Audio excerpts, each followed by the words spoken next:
আসসালামু আলাইকুম সুপ্রিয় দর্শক, আপনারা দেখতে পাচ্ছেন নতুন ধরনের একটা উদ্ভিদ যেটা চাষ করা হয়েছে এই জমিতে ব্যাপক হারে। আপনারা কি কেউ বলতে পারছেন যে এটা কি?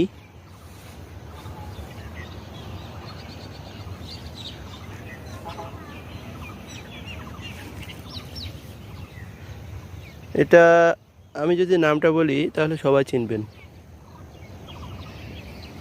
সবাই এই উদ্ভিদের এই পাতার এই রকম রঙের সঙ্গে আমরা কেউ পরিচিত নই, যার জন্য আমরা কেউ চিনতে পারছি না। আমি প্রথমে নিজেও চিনতে পারিনি, পরবর্তীতে আমি চিনতে পেরেছি যে এটা কী। হ্যাঁ, এটা হচ্ছে তামাক।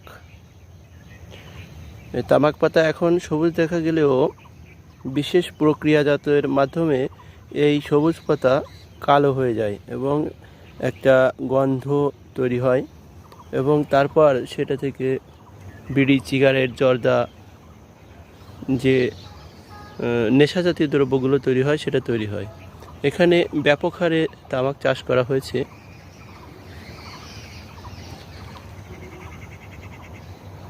ধন্যবাদ সবাইকে ভিডিওটি দেখার জন্য।